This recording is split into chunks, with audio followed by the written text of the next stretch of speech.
Narito ang mga pinakamainit na balita ngayong tanghali. Dating PNP chief na tumulong umano kay Alice Guo, iniimbestigahan na ng CIDG.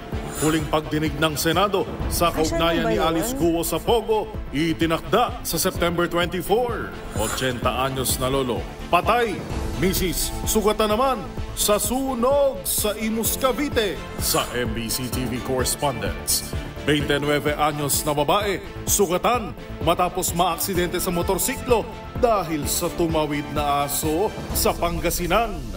Sa MBC TV Sports, official draw para sa 2025 FIVB Men's World Championship inilabas na. Alas men, makakasama ang Iran, Egypt at Tunisia. At sa showbiz pattern, Michelle D. ibinunyag na hindi pa natatanggap ang Voice for Change Award sa Miss Universe matapos ang halos isang taon.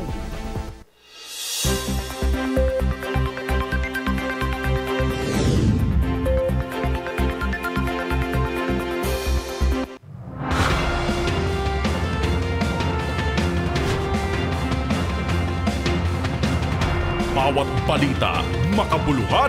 Bawat kwento, makapangyarihan. Boses ng Pilipino para sa Pilipino. Live mula sa MBC TV Studio. MBC TV Network News.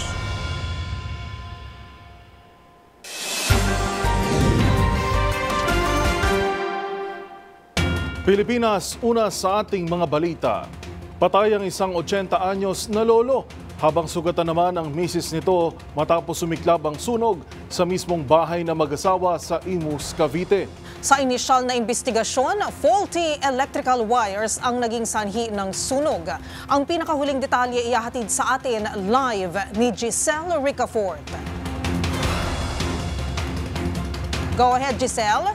Sunog na ay yung isang lolo sa Barangay Bayan Luma 5 sa may Imus City sa may Cavite.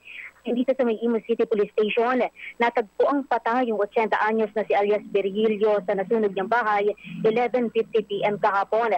Kaninang 1:15 lang ng umaga na apula ng mga tauhan ng Bureau of Fire Protection ang sunog na bagamat hindi na itaas anumang alarma ay meron namang pinatay. Sama ng misis ng nasawi nagpapakita sa Real at ngayon nagpapagaling pa sa Imus Doctors Hospital. Sa inisyal investigasyon, lumitaw na faulty electrical wire ang naging sanhi ng sunog. Hindi naman kumalat sa mga kalapit na bahay ang apoy. Para sa MBC TV Network News, ito si Giselle Ricafort para sa DZRH, una sa Pilipinas, una sa Pilipino. Maraming salamat, Giselle Ricafort.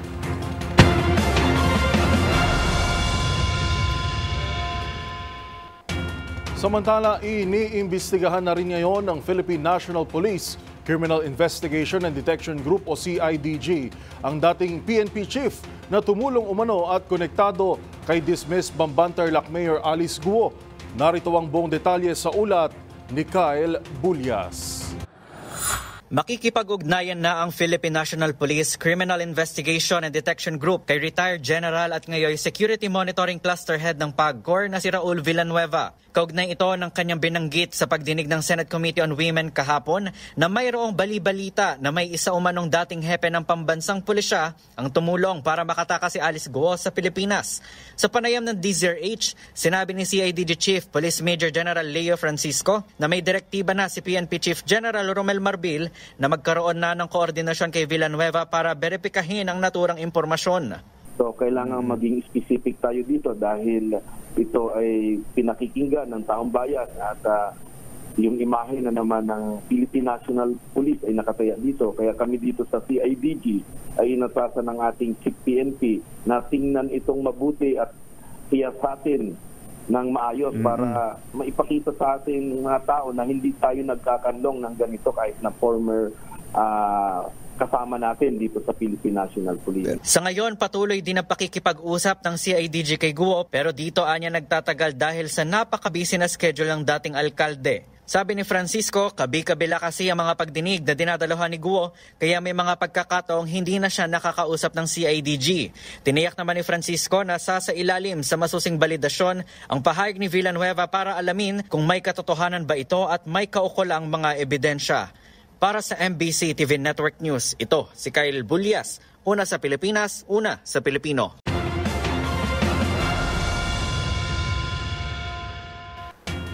Sa kaugnay namang balita, nakatakda na ang ipagpatuloy sa Martes sa susunod na linggo ang huling pagdinig ng Senado kay dating Bamban Tarlac Mayor Alice Guo at iba pa tungkol pa rin sa kaugnayan nito sa iligal na pogo sa bansa. Narito ang buong ulat ni Raymond Dadpaas. Itinakda muli sa susunod na Martes, September 24 ang susunod na pagdinig ng Senate Committee on Women and Children ni Senador Risa Ontiveros sa operasyon ng Philippine Offshore Gaming Operators o POGO na kinasasangkutan ni dismissed Bamban Tarlac Mayor Alice Guo o Go Huaping. Ito ang abiso na inilabas ng tanggapan ng senador. Inaasahan na ito na ang magiging huling hearing sa kaso ni Mayor Alice sa POGO. Depende ito sa maging resulta ng pagdinig sa araw ng Martes. Pababalikin pa rin sa araw na yan sina Mayor Alice, Mayor Liseldo Dong Calugay, si Veronica Soriano ang sinasabi ni Mayor Calugay na bumili sa kanilang resort na Happy Penguin Resort sa Sual, Pangasinan. Ganon din si JP Soriano na kasosyo ni Mayor Alice at iba pang mga opisyal ng iba't ibang ahensya ng pamahalaan gaya ng Bureau of Immigration, NBI, PNP, Presidential Anti-Organized Crime Commission, ang PAGCOR at iba pa. Pagkatapos ng hearing sa POGO ay susunod naman ang kay Pastor Apollo Kibuloy sa kaparehong komite. Batay sa kalendaryo ng Kongreso ay magtatapos ang sesyon sa September 27, kaya't maaring sa panahon na ng session break madinig ang kaso ni Pastor Kibuloy. Matatanda na ilang mga umano'y biktima ng pang-aabusong sexual ni Kibuloy ang humarap sa hearing ng Senado at ganoon din ang pang-aabuso ng mga opisyal ng Kingdom of Jesus Christ. Para sa MBC TV Network News, ito si Raymond Dadpaas, una sa Pilipinas, una sa Pilipino.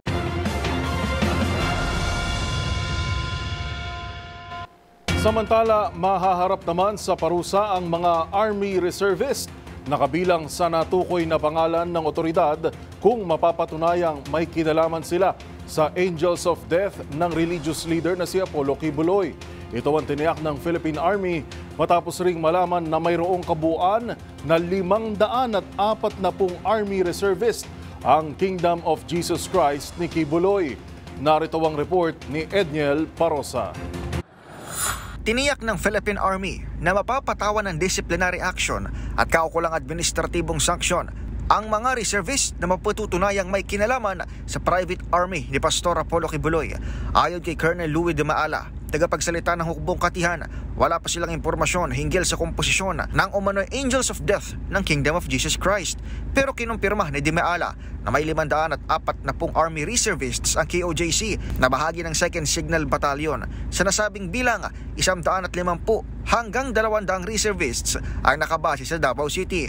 Una nang binanggit ni Army Public Affairs Deputy Chief Colonel Ray Balido na 2015 pa na-accredit ang reservists bilang bahagi ng communication arm laban sa communist terrorist groups. Social media network ng Kingdom of Jesus Christ, yung kaniyang media network was accredited as a Philippine Army Reservist affiliated unit last 2015. So they are called the 2nd Signal Battalion Philippine Army Reserve Unit.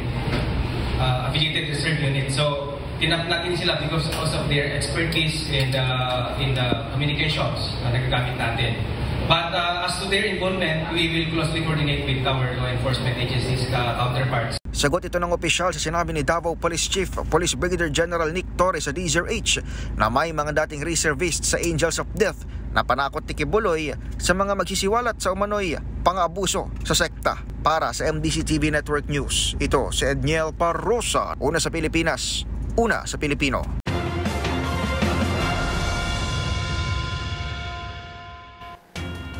Pumalo naman sa 20 ang napaulat na nasawi habang 14 naman ang nawawala dahil sa pananalasa ng nooy bagyong Hener, Ferdy at hanging habagat. Base sa datos ng NDRRMC, 9 sa mga patay ay mula sa Mimaropa, 4 sa Region 6 at Bangsamoro Region, 2 sa Region 9 at 1 sa Region 7. Patuloy namang hinahanap ng otoridad ang 14 pang katao habang nananatili sa 11 ang naitalang nasaktan. Samantala, umakyat pa sa halos 600,000 na mga individual ang sinalanta ng 3 sama ng panahon.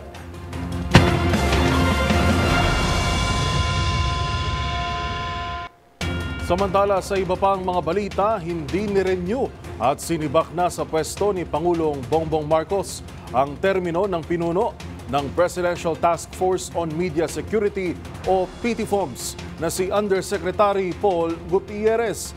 Ang detalye sa report na yan at ang dahilan, ihatid ni Leth Narciso. Bakante na ngayon ang posisyon ng Executive Director ng Presidential Task Force on Media Security o PTFOMS. Ito'y matapos mapaso ang termino ni Undersecretary Paul Gutierrez, bagay na ipinarating ni Executive Secretary Lucas Bersamin sa pamamagitan ng isang pahinang liham kay Justice Secretary Jesus Crispin Remulla. Nakasaad sa sulat ni Bersamin na may petsang September 12 na ang expiration of the tenure ni Gutierrez ay epektibo sa lalong madaling panahon. Nabatid na hindi na nirenew ng Pangulo ang appointment ng opisyal. Matatandang itinalaga ni PBBM si Gutierrez bilang hepe ng PTFOMS noong May 2023. Wala pa namang anunsyo ang Malacanang kung sino ang papalit kay Gutierrez. Para sa MBC TV Network News, ito si Leth Narciso, una sa Pilipinas, una sa Pilipino.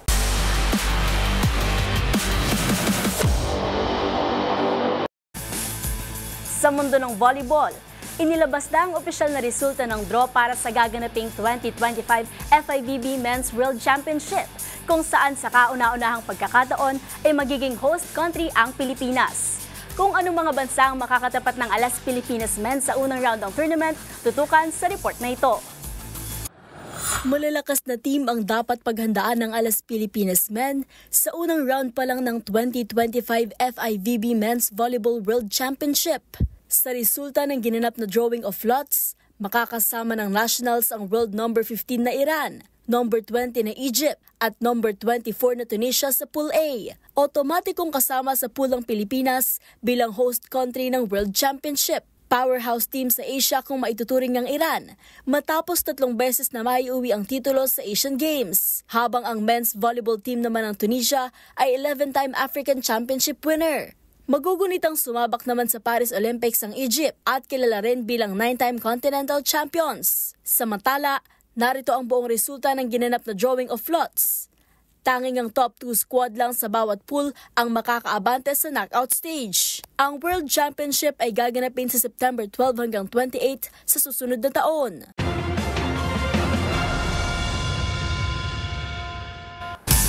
Sa aming pagbabalik, nakatakda ng depensahan ng Pinoy World Champion boxer na si Melvin Jerusalem ang WBC title kontra sa isang Mexican fighter. Manatiling nakatutok sa MBC TV Network News.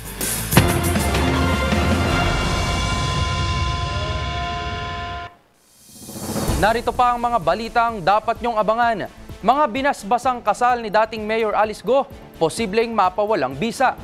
Fuel surcharge bababa sa Oktubre. Pamasahe sa mga eroplano, inaasahang bababa. Sa MBC TV Sports, Melvin Jerusalem nakatakdang depensahan ng WBC title kontra sa isang Mexican fighter. At sa Showbiz Spotted, anak ni Andy Eigenman na si Lilo sumabak na sa kaniyang unang surfing competition sa edad na 5. Lahat ng yan sa pagbabalik ng MBC TV Network News.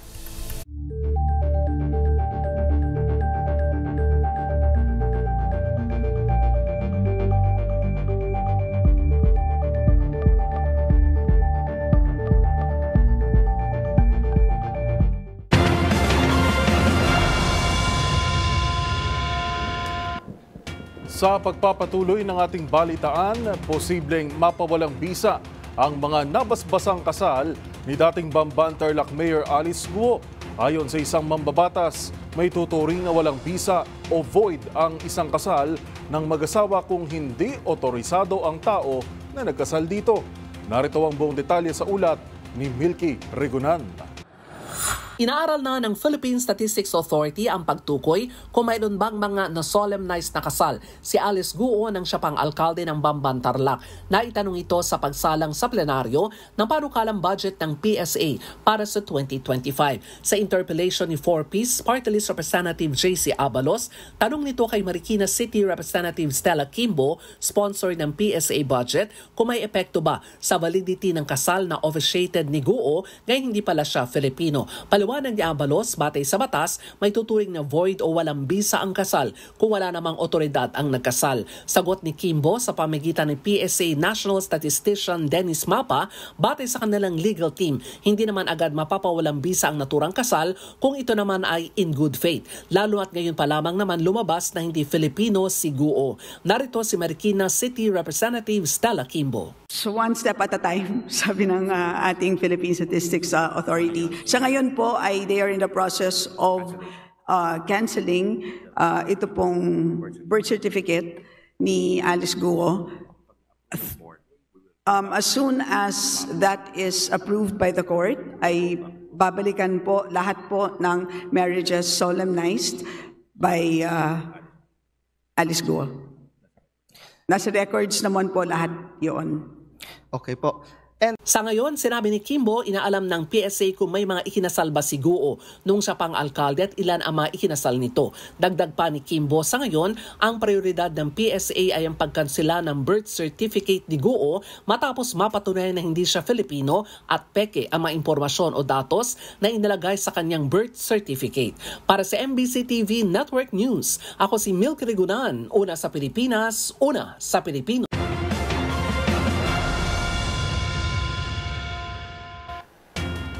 Samantala, nais naman ng Commission on Elections o COMELEC na obligahin na ang mga kandidato at partido na iparehistro ang kanilang social media accounts sa poll body. Ayon kay COMELEC Chair Attorney George Garcia, parte ito ng pagpapaigting ng ahensya sa maayos at malinis na 2025 elections. Narito ang report ni Arnold Herrera. Mas paiigtingin ng Commission on Elections o COMELEC ang pagbabantay sa online space kaugnay ng pagmamandato nito sa mga kandidato at partido na iparehistro ang kanilang social media accounts sa poll body para sa darating na 2025 elections. Sa panayam sa DZRH, ibinida ni COMELEC Chair Attorney George Garcia ang kanilang inihandang framework para sa inisyatibang ito. Maaari po sobrang dami talaga pero hihingi po kami ng tulong sa ating mga, meron po kaming kinreate kasi na task force, KKK, ibig sabihin ng KKK, katarungan, katapatan at katotohanan sa halalan, at dahil dyan itatap din namin ang tulong ng mga Citizens Arm upang mairehistro ang lahat ng mga social media accounts at ma-monitor ang lahat din po na ito. Sakop ng mandatong ito ang social media accounts ng mga kandidato, ng mga partido at maging mga personnel na mga ngampanya rin para sa kanilang pinagsisilbihang mga kandidato. Bagamat walang itinakdang limit ang komisyon para sa bilang ng mga social media accounts, tiniyak naman ito na mahigpit nila itong babantayan kasama ng KKK at ng mga guideline na binuo nila kasamang iba't ibang profesional. Sa tulong ng registration, hindi sila basta-basta pwedeng tanggalin ng social media platforms tulad ng Meta, X at Google. Gayunman, nagbabala rin si Garcia sa mga kandidato at partido na bagamat tinatanggap sa mata ng batas, ay pipiliing gumamit ng negative campaigning bilang bahagi ng kanilang social media strategy. Angel, dapat din alam ng mga kandidato at yung mga magkakampanya para sa mga kandidato na may limitasyon naman yung pag-campaign against a candidate. Halimbawa, kung ang pagtira mo naman sa kandidato ay nakakasira sa kanyang dangal, pagkatao, ay meron po tayong tinatawag na cyber libel, Sir Angel, ngayon, at pwede silang kasuhan ng cyber libel. Nakatakdang ilabas ngayong araw ang COMELEC resolution para formal nang ipatupad ang naturang mandato. Para sa MBC TV Network News, ito si Arnold Herrera. Una sa Pilipinas, una sa Pilipino.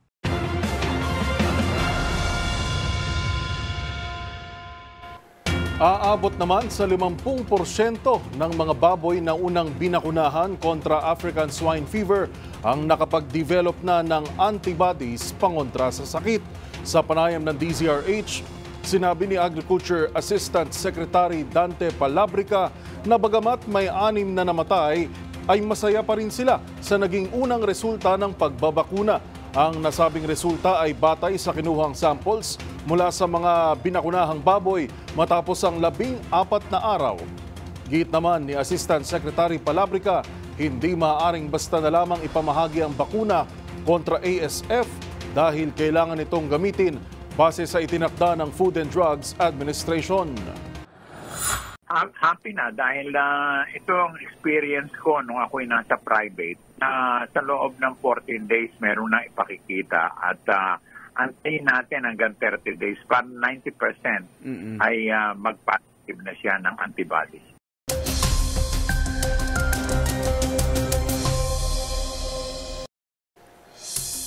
Nakalabas na ang bagyong Hener kanina ang alas 4 ng umaga sa Philippine Area of Responsibility matapos bagtasin at magpaulan sa Northern Luzon itong nakalipas na 2 araw.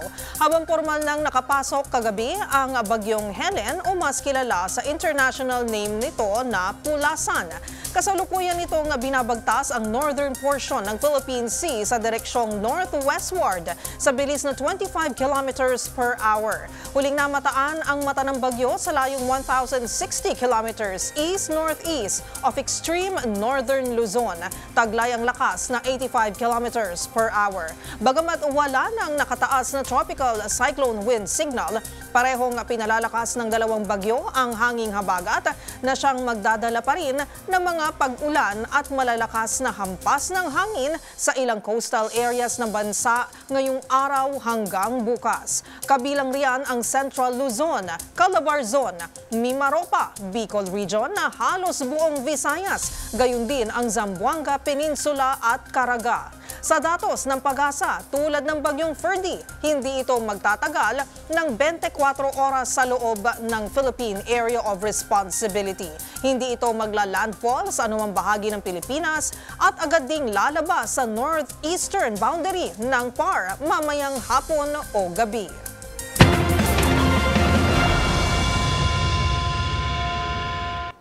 Good news naman sa mga mananakay ng eroplano. Bababa ang sisingiling fuel surcharge para sa mga commercial airline flights sa susunod na buwan. Base sa abiso ng Civil Aeronautics Board, mula Level 5 ngayong Setyembre ay bababa ito sa Level 4 sa Oktubre. Sa ilalim ng Level 4, ang sisingiling fuel surcharge ay sa pagitan ng 117 pesos hanggang 342 pesos para sa domestic at 385 pesos and 70 centavos hanggang 2,867 pesos sa international flights. Kasunod ito ng pagbaba ng presyo ng jet fuel sa global average nito na 4.6%.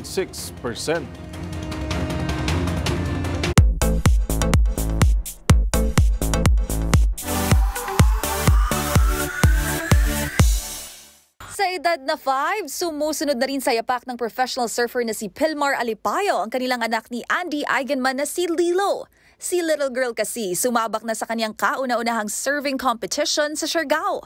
Sa Instagram, proud papa si Pilmar nang ibidang ilang pictures ng anak bitbit ang surfboard nito nang lumahok sa First Pacifico National Surfing Competition 2024. Bilib naman ang maraming netizen sa husay at tapang ni Lilo tuwing sinusuong ang malalakas na alon sa murang edad. Habang hanga rin ang ilan sa paraan ng pagpapalaki ni na Pilmar at Andy sa kanilang anak.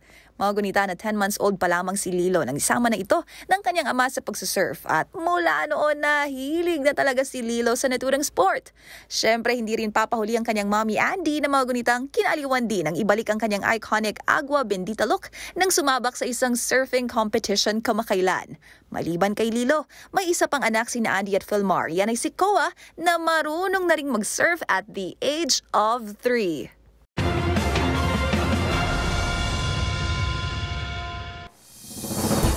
Narito pa ang mga balitang dapat niyong abangan. Calamity pay para sa mga manggagawa, isinusulong ng trabaho party list. Sa MBC TV correspondents, Lola, natagpo ang patay sa Davao de Oro. Pinaniniwala ang nalunod. Sa experts' opinion, shapeshifter plant na kayang gumaya at magpanggap bilang ibang uri ng halaman. Kilalanin. Sa MBC TV Sports, Melvin Jerusalem nakatakdang depensahan ang WBC title kontra Mexican fighter. At sa Showbiz Spotted, Michelle D.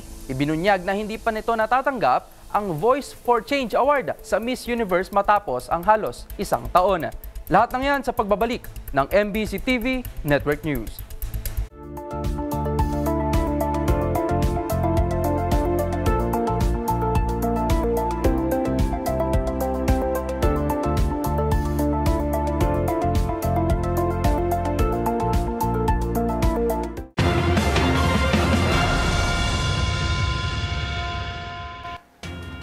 Dapat natugunan ang mga pangangailangan ng mga manggagawa sa panahon ng kalamidad. Itong isinusulong ng Trabaho Party List sa Kongreso na mabigyan ng kaukulang calamity pay at iba pang klase ng tulong ang mga manggagawang Pinoy sa panahon ng sakuna. Narito ang buong ulat ni Edniel Parosa. Isusulong ng Trabaho Party List sa Kongreso ang paghandog ng calamity pay at iba pang pamamaraan ng tulong sa panahon ng sakuna para sa mga Pilipinong manggagawa. Bilang pagtugon sa pangangailangan ng mga manggagawa ngayong panahon ng kalamidad, iginiit ng Trabaho Party List na kailangan ng mga hakbang na ito para sa mga manggagawang pumapasok sa trabaho kahit bumabagyo o may ibang sakuna.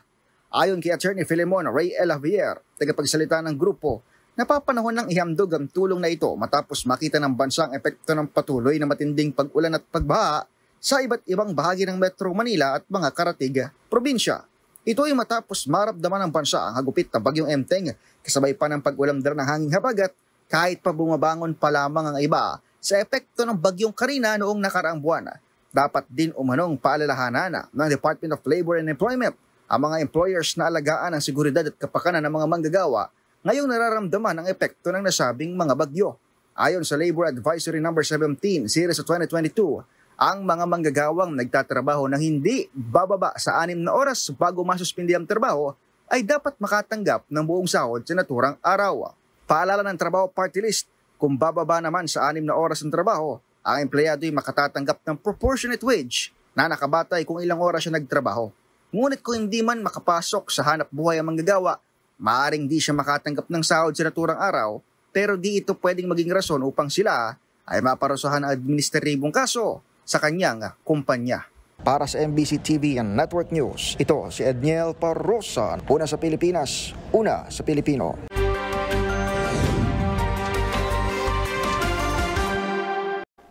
Natagpuan namang wala ng buhay sa dalampasigan ang isang lola sa Davao de Oro. Pinaniniwala ang pagkalunod ang dahilan ng pagkasawi ng lola at napadpad lang sa nasabing baybayin. Yan at ang iba pang rumarapidong mga balita mula sa probinsya, hatid ng iba't ibang istasyon sa ilalim ng MBC Media Group. Pinaniwala ang nalunod ang isang lola matapos sa tagpuan na nakahandusay na nawala ng buhay sa baybayin ng Barangay Kadunan, Mabini, Davao de Oro. Ayon kay Police Major Charcher Pablo Angog Jr., Chief of Police ng Mabini Municipal Police Station, isang concerned citizen ang nag-report sa nangyari pasado alas 8 ng umaga, September 16, 2024. Ang biktimang lola na kilalang si Julieta Gonzales Alabado, 62 anyos, nakatira sa Maco, Davao de Oro at Tubong, Maynila. Sa inisyal na investigasyon ng kapulisan, posibleng nalunod ang biktima at napadpad lang mula sa Maco sa baybayin ng Mabini, Davao de Oro. Samantala, wala naman nakitang foul play sa bangkay ng biktima habang nagpatuloy pang investigasyon ng kapulisan sa nasabing pangyayari. Para sa MBC TV Network News, ito si June Soter. Una sa Pilipinas, una sa Pilipino. 5 ang patay at 1 missing base sa ulat ng Office of the Civil Defense Western Visayas dahil sa pag-ulan sa buong riyon dala ng southwest monsoon o habagat. Ang mga fatalities ay pawang nalunod mula sa lungsod ng Bacolod, Hinubaan, Sipalay, Negros Occidental at Antique, Iloilo, Guimaras. Ayon kay OCD6 Regional Director Raul Fernandez, ang mga nasa hazard prone areas ang voluntaryong mag-evacuate kung kailangan upang ma-overwhelm ang mga responders. Dagdag pa ni Fernandez, handa ang mga response clusters ng Regional Disaster Risk Reduction and Management Council na magbigay kaagad ng tulong sa mga apektadong pamilya. Na record naman sa DSWD ang 83 ang totally damaged habang 597 ang partially damaged na mga kabahayan. Para sa MBC TV Network News, ito si Rex Cantong, una sa Pilipinas, una sa Pilipino. 29 anyos na dalaga na aksidente sa motorsiklo dahil sa biglang tumawid na aso sa San Nicolas, Pangasinan sugatan. Nagtamo ng sugat sa iba't ibang bahagi ng katawan ng biktima na nakilalang si Jane Ruben Ocampo, 29 anyos, dalaga, residente ng Purok 3, Magliman, Bacolod, Pampanga, matapos ang makaksidente sa motorsiklo dahil sa biglang tumawid na aso na hindi niya ito naiwasan kaya nabangga niya ito sa highway ng poblasyon San Nicolas dakong alas 8:10 ng umaga. Ayon kay OIC Chief of Police Captain Jerwin Cabreros, mabilis namang nakaresponde ang NDRRMO sa pangunguna ni Mr. Shalom Balulong at agad na naitakbo sa paggamutan ang biktima kung saan ay nasa stable na itong lagay. Para sa MBC TV Network News, ito si Freddy Fajardo, Aris 38, una sa Pilipinas, una sa Pilipino. Tumanggap naman kahapon ang Northeast Samar Police Provincial Office ng 3.8 million halaga ng mobility equipment kung saan isinagawa kahapon ang turnover and blessing ceremony sa mga bagong vehicles na nagkakalaga ng 3,813,540. Ang bagong mga equipment sa isang personal carrier at Isuzu D-Max para ito sa munisipyo ng San Antonio at 5 150 motorcycle para naman sa mga police station ng Catarmag, Bubon, Palapag, Rosario at Bayan ng San Vicente. Kabilang rin sa mga ibinigay ang 20 Galil Basic Assault Rifles. Mula ito sa PNP sa Region 8 at inaasahan ang at pang operational capabilities ng Northern Samar Police Provincial Office Line Units. Sa NSPPO, Top Official Police Colonel Sunny Umingan, ang Provincial Director, ay binigyan din ang kahalagaan ng mga bagong equipments sa pagpapalakas pa ng public safety at anti-criminality efforts at magpatuloy ang kapayapaan sa buong lalawigan. Mula sa MBC Network News, RH34 Jane Galit Bantayan, una sa Pilipinas, una sa Pilipino.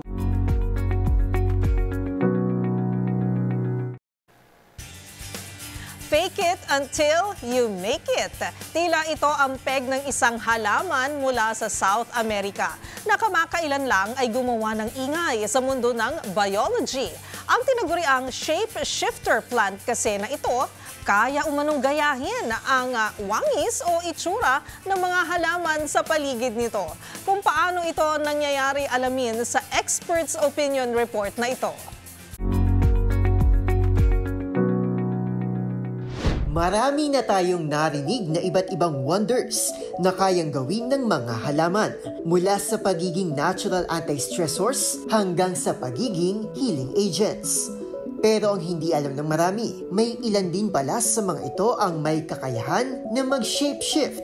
Ayon sa pag-aaral ng isang Chilean professor na si Ernesto Giannoli noong 2014, natuklasan nito na ang halaman mula South America na Bucilla tifoliolata ay may kakayahang manggaya ng hugis, laki at maging kulay ng nasa higit 100 halaman. Paniwala ni Giannoli, posibleng nakukuha nito ang mga kemikal na ibinubuga ng ibang halaman. Sa 2021 follow-up study ni na Jacob White at Felipe Yamashita, may posibilidad daw na nakakakita ito sa tulong ng lens-like cells sa mga dahon nito para obserbahan ang itsura ng mga kalapit nitong halaman. At voila! Napatunayan nila ito sa isang experiment nang gayahin ng mahiwagang halaman ang katabing halaman na gawa naman sa plastic. Gayunman, hindi pa rin kumbinsido ang maraming plant biologists sa resultang ito dahil sa mga umano'y problema sa disenyo ng pag-aaral. Para sa plant biologist mula Washington University na si Elizabeth Haswell, mas komplikado pa ang mga halaman hindi gaya ng iniisip ng mga tao dahil lang sa wala silang kakayahang kumilos. Anya, ito marahil mismo ang dahilan kung bakit sila natutong umasa sa iba't ibang survival tactics, gaya ng pagpapalabas ng mga kemikal, pagkilos ng mga dahon, at maging panggagaya. Sa ngayon, bagamat marami pang ibang nagsulputan ng mga pag-aaral, palaisipan pa rin sa mga scientist ang sagot sa kung paano ito ginagawa ng tinaguriang shapeshifter plant.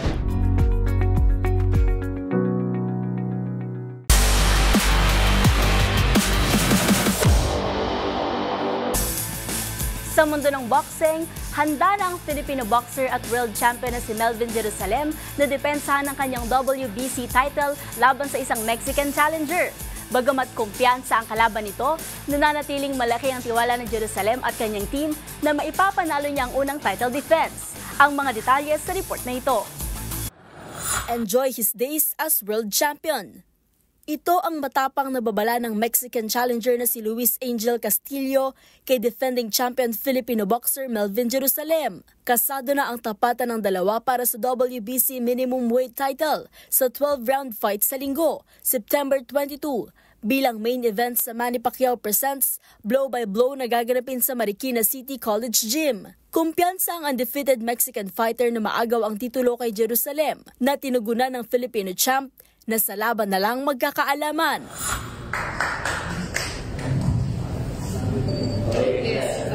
Well, the truth is, I know it's going to be a tough fight, but we're going to emerge victorious in this great fight, right? Or have an entertaining fight. And I want to tell the champion here that he should enjoy his days as a world champion. Ito sa Pilipinas. Nakarating siya dito. Tingnan lang sa laban. Magugunitang Marso ng kasalukuyang taon nang makuha ng 30-year-old Filipino fighter ang WBC belt at maibigay ang unang pagkatalo ng Japanese boxer na si Yuday Shigioka via split decision.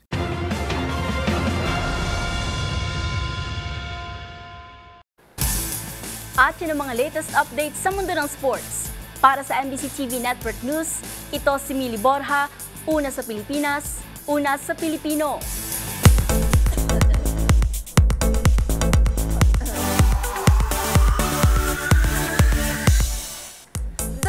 Na lang at makikilala na ang bagong kokoronahan bilang Miss Universe. Pero bago yan, may panawagan ng beauty queen actress na si Michelle D tungkol sa kanyang Voice for Change Award na hindi pa pala nito natatanggap. Ang pahayag ni MMD at tugon ng Miss Universe Philippines Organization, tutukan sa aking Showbiz Report. Halos isang taon nang nakalipas mula nang magtapos sa top 10 ang Miss Universe journey ni Michelle Marquez D. Pero hanggang ngayon, hindi pa rin pala natatanggap ng beauty queen ang kanyang Voice for Change Award. Ito ang ibinunyag ni MMD sa kanyang IG broadcast channel. Batay sa ipinangako ng Miss U Organization noong nakaraang taon, makakatanggap ng $12,000 o katumbas ng mahigit 600,000 pesos ang tatlong gold winners ng Voice for Change campaign.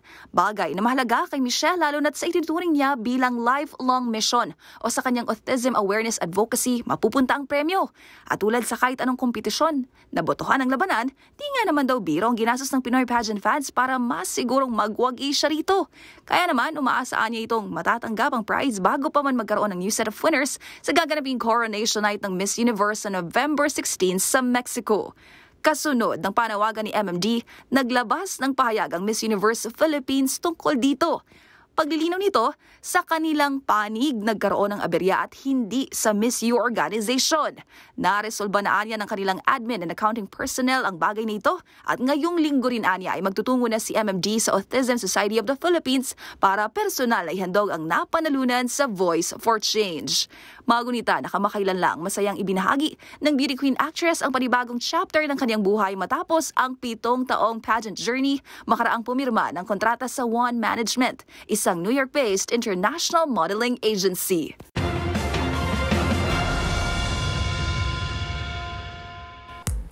Para sa MBC TV Network News, ito po ang Showbiz Angel, Angelica Cosme. Una sa Pilipinas, una sa Pilipino. Balik sa inyo, Ms. Karen and Yura.